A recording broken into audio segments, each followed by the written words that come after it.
गुरुमुखो, भगवान की माया बड़ी विचित्र है। जीवों के अपने अपने पूर्व जन्मों के शुभ संस्कार स्वयमेव उदित होते हैं। किस जीव के संस्कार और कर्म किस प्रकार के हैं, इसे तो केवल अंतर्यामी भगवान ही जान सकते हैं। जीव की क्या सामर्थ्य है जो इन गूढ़ रहस्यों को जान सके। वर्तमान व्यवहार को देखकर सबको यह अनुमान लगाते हैं कि अमुक व्यक्ति पापात्मा है या पुण्यात्मा। जो शुभ संस्कारों वाले जीव होते हैं उन्हें माया की दलदल में फंसा देख भगवान को करुणा हो जाती है। उन्हें इस कीच से निकालने के लिए वे किसी न किसी रूप में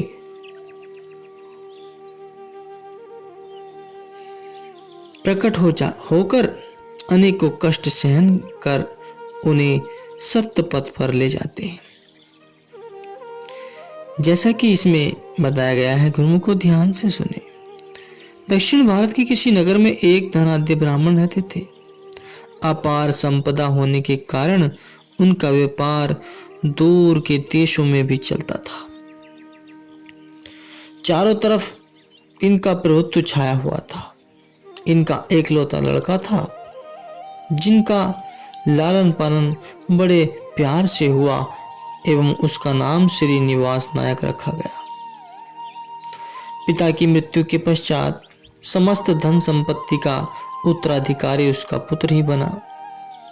उसने हीरे जवाहरातों का व्यापार करना शुरू कर दिया। व्यापार में निपुण होने के कारण इसने आशातीत लाभ प्राप्त किया। गोलकुंडा की प्रसिद्ध कानों में से हीरे मोतियों को खुदवाकर व्यापार आगे बढ़ाया। विख्यात जोरी होने के कारण दक्षिण भारत की रियासतों के राजा लोग भी इसका सम्मान करते। इस प्रकार उसका घर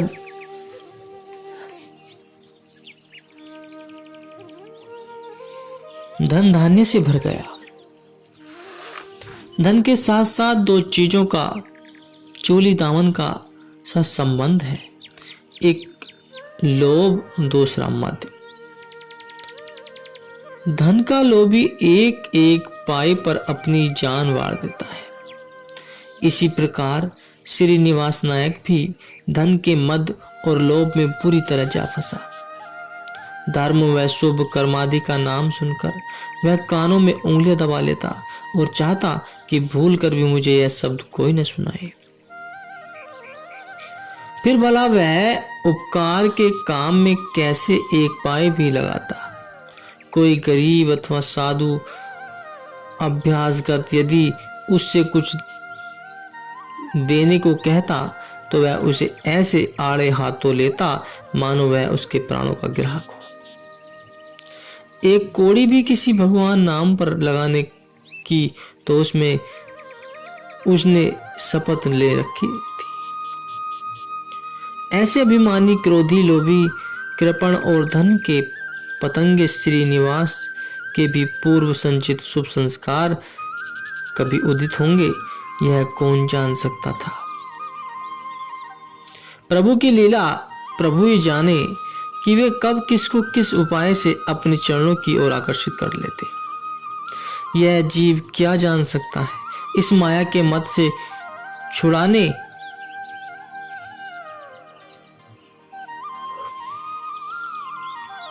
एवं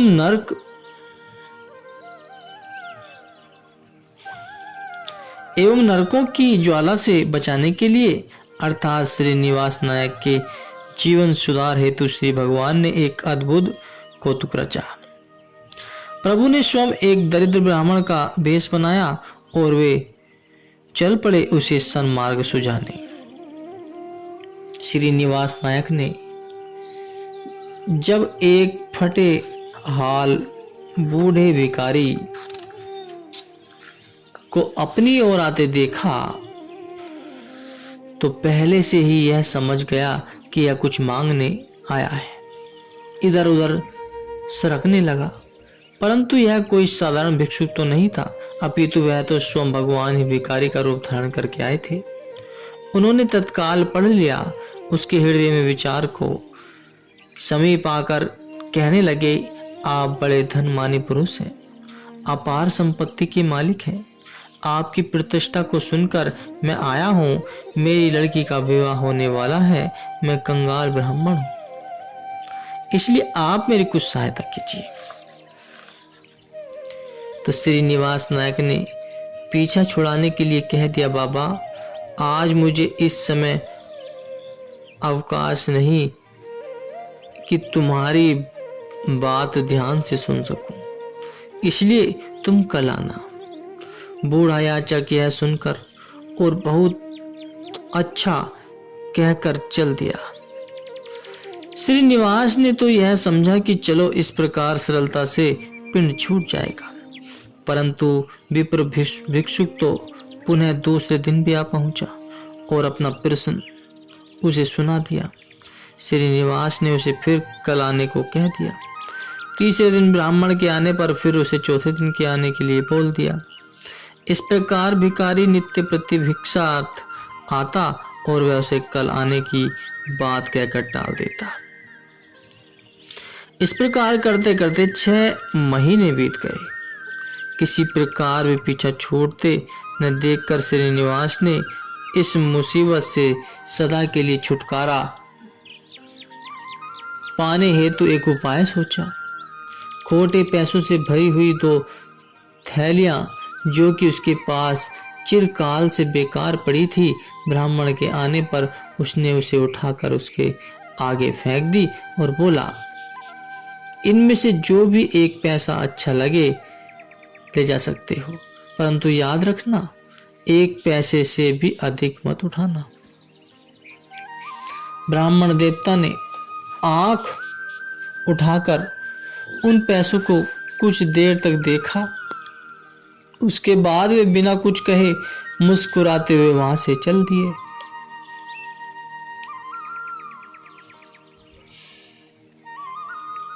श्रीनिवास ने शुक्र मनाया कि किसी प्रकार मुसीबत से छुटकारा तो मिला, परंतु वह ब्राह्मण देवता कहाँ टलने वाले थे। वे सीधे वहां से चलकर उसके घर जा पहुंचे और श्रीनिवास की स्त्री को सब समाचार कह सुनाया तथा अपनी पुत्री के विवाह के लिए उससे सहायता देने को कहा। प्रभु की लीला, श्रीनिवास नायक जितना अभिमानी, लोभी और कृपण था, उसकी पत्नी स्त्री पति की तुलना में उतनी ही सरल हृदय, विनम्रता की साक्षात प्रतिमा, उदार चित्त वाली थी। उसने द्विज रूपधारी भगवान के मुख से अपने पति की कठोरता का जब यह समाचार सुना तो वह अत्यंत दुखी हुई। वह पति के स्वभाव से पहले ही परिचित थी। दूसरा, यह भी जानती थी कि यदि पति को बिना बताए अपनी तरफ से इस भिखारी को कुछ दे दिया तो सुनने पर वह पतिदेव मेरे साथ दुर्व्यवहार करने में कदापि पीछे न हटेंगे। इधर साधु संत को द्वार से खाली लौटने के लिए उसकी आत्मा तैयार नहीं थी। अंत में उसने अपने मूल्यवान आभूषणों में से, जो कि उसे मायके से प्राप्त हुए थे, एक हीरो जड़ित नाग फूल उस विप्र को दे दिया। ब्राह्मण नाग फूल पाकर आशीर्वाद देता हुआ विदा हो गया। नाग फूल श्रीनिवास जी की पत्नी से लेकर मैं पुनः उसकी दुकान पर गया तथा आभूषण दिखाकर कहा, उसकी कीमत मुझे दीजिए। नागफूल हाथ में लेकर जब श्रीनिवास ने देखा तो आश्चर्यचकित हो उसे एकटक देखता ही रह गया, क्योंकि वह नागफूल तो उसकी पत्नी का आभूषण था। सोचने लगा, यह आभूषण जो कि इतना मूल्यवान है, इसे यह भिखारी मेरी पत्नी से किस प्रकार प्राप्त कर लाया है। भीतर ही भीतर वह अपनी स्त्री पर क्रोधित होने लगा। उसने नागफूल को तिजोरी में अच्छी तरह बंद करके याचक से कहा कि इस समय मेरे पास भी इतनी मोहरें नहीं हैं और न ही मुनीम जी के पास, अतः तुम कल आना। अच्छा, और सुनो, इस आभूषण के बदले 100 मोहरें ही मिल सकेंगी, अधिक नहीं। यह सुन ब्राह्मण देवता चले गए और श्रीनिवास नायक भी दुकान बंद कर तत्काल घर जा पहुंचा। 6 महीने से चलती आ रही जिस विपत्ति से श्रीनिवास ने बड़ी कठिनता से पीछा छुड़ाया था, वही बला उस घर पर आ टूटी। क्या कि उसकी स्त्री ने उसी ब्राह्मण को कीमती नागफूल दे डाला था। यह सब सोचकर श्रीनिवास क्रोध से भरा हुआ और आते ही उसने अपनी स्त्री से यह प्रश्न किया कि तुम्हारा वह नागफूल कहाँ है जिसे तुम सुबह सुबह पहने हुई थी।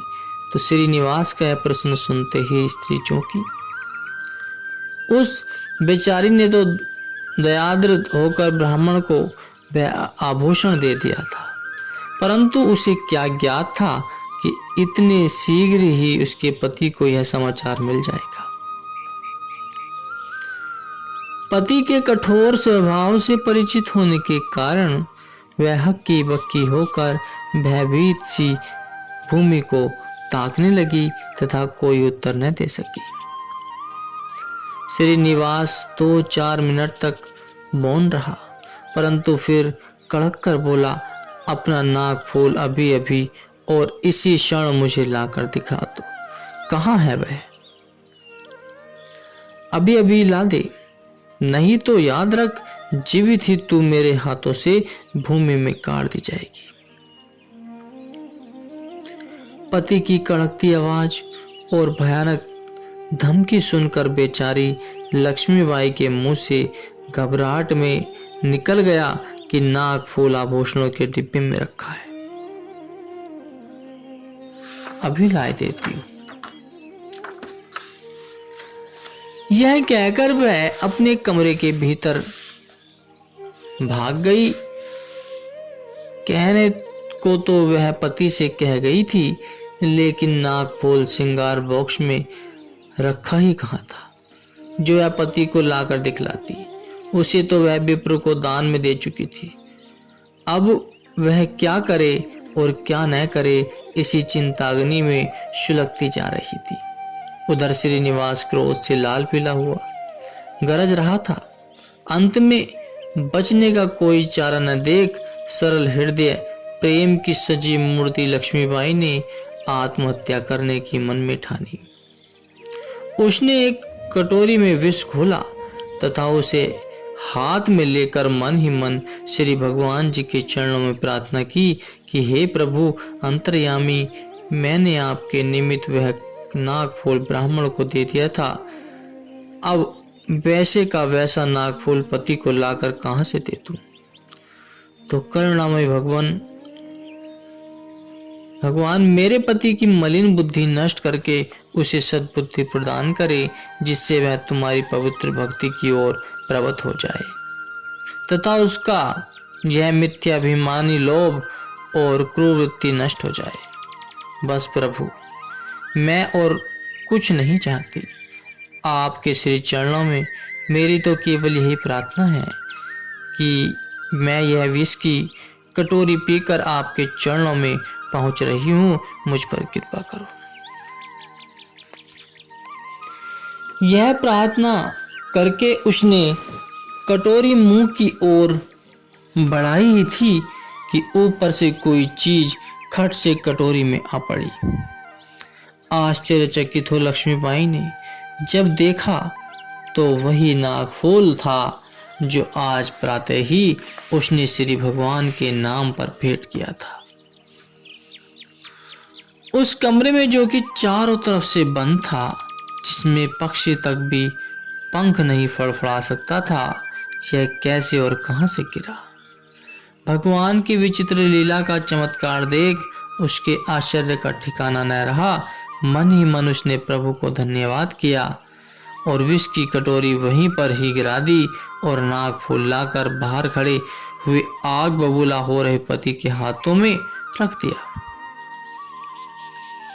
उधर श्री निवास नायक तो अपने मन में यही समझे हुआ था कि वह नागफूल तो उसकी तिजोरी में बंद पड़ा है, क्योंकि उसने स्वयं अपने हाथों उसके बीच में रखकर ताला लगाया,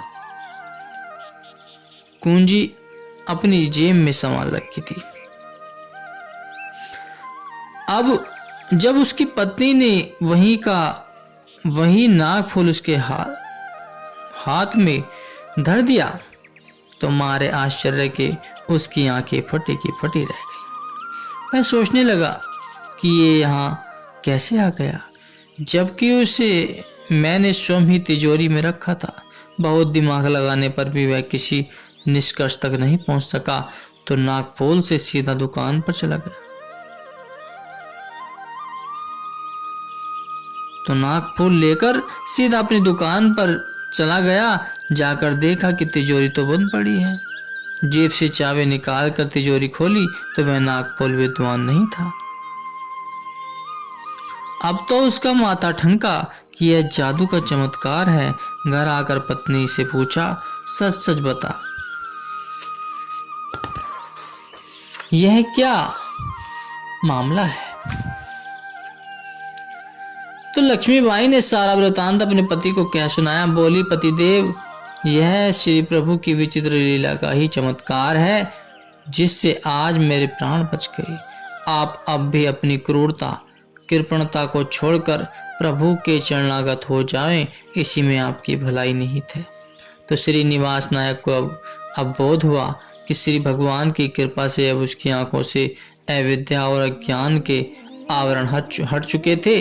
वह अपने दुष्कर्मों पर अति पश्चाताप करने लगा और बोला, मैंने धन के मद में आकर भगवान को एक गरीब भिखारी समझ उनको बार बार आने पर दुत्कारा, परंतु धन्य है प्रभु आपकी उपकारक प्रवृत्ति के कि मेरे बार बार क्रूरता का व्यवहार करने पर भी आप मेरे कल्याणार्थ सब कुछ सहते हुए तथा अब मेरी स्त्री के प्राण बचाकर तो आपने मुझे बिना मूल्य ही खरीद लिया। अब तो यह समस्त धन संपत्ति आपकी ही है और आज से ही मैं आपका तुच्छ सेवक हूं।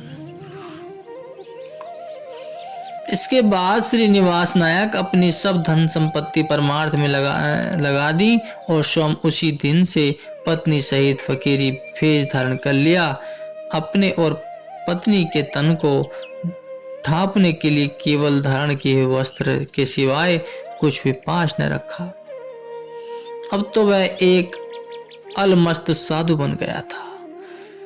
यहाँ से चलकर श्रीनिवास को अब सच्चे रूहानी गुरु को प्राप्त करने की चिंता होने लगी, क्योंकि बिना पूर्ण सद्गुरु धारण किए भक्ति और परमार्थ का लाभ प्राप्त नहीं हो सकता। बहुत समय तक पति पत्नी सद्गुरु की खोज में इधर उधर भटकते रहे। अंत में विजयनगर पहुंचे। विजयनगर का राजा तो पहले ही श्रीनिवास नायक को अच्छी तरह पहचानता था, क्योंकि हीरे जवाहरातों के व्यापार में वह कई बार उनके दरबार में जा चुका था। अब राजा ने जब श्रीनिवास को इस अवस्था में देखा तो बहुत ही विस्मित हुआ। इतने बड़े धनपति को आज फकीरी की दशा में देख और उनके त्याग को सोच राजा के मन में उनके प्रति हार्दिक श्रद्धा उत्पन्न हो गई। राजा के रूहानी गुरु श्री व्यवसाय जी थे। राजा श्रीनिवास व उसकी पत्नी को भी उनके चरणों में ले आए। वे सच्चे मन से शरणागत हुए और अपने गुरु के आश्रम में ही रहने लगे। गुरु जी ने श्रीनिवास का नाम बदलकर पुरवंदर दास रख दिया। उसी दिन से पति और पत्नी तन मन से गुरु चरणों की सेवा करते। गुरु चरणों में जीवन बिताते हुए उन्होंने सच्ची भक्ति व शांति को प्राप्त किया। ये बड़े प्रसिद्ध महात्मा हो चुके हैं। इन्होंने प्रेम भक्ति की बहुत सी रस भरी वाणियां लिखी जो दक्षिण में प्रचलित है।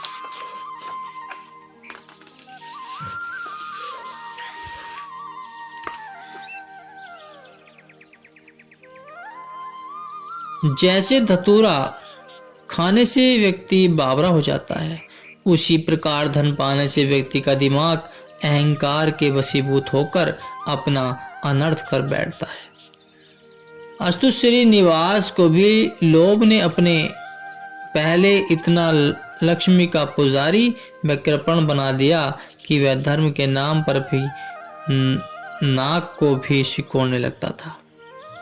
दान करना तो एक किनारे रहा, परंतु उसके पूर्व शुभ संचित कर्म प्रबल थे, जिसके कारण स्वयं भगवान भिखारी ब्राह्मण का रूप धारण करके उसे बार बार चिताने आए। उनके समझाने पर उसे दारुण अनुपम हुआ और माया को क्षणभंगुर समझ वह उसके अभिमान को त्याग उसी परमार्थ के कार्य में लगाकर उसने अपने जीवन को स्वरूप बना लिया। धन्य है उस करुणेश्वर का दयानिधि प्रभु की लीला। प्रभु की लीला अपरंपार है। प्रभु चाहें तो किसको क्या बना दें पता नहीं चलता, किस पर दया की मेहर कर दें पता नहीं चलता, किसका अहंकार कब नीचे कर दें यह भी पता नहीं चलता। प्रभु की लीला अपरंपार है और समय रहते हुए प्रभु को याद करना चाहिए और इस जन्म को लाभान्वित करना चाहिए।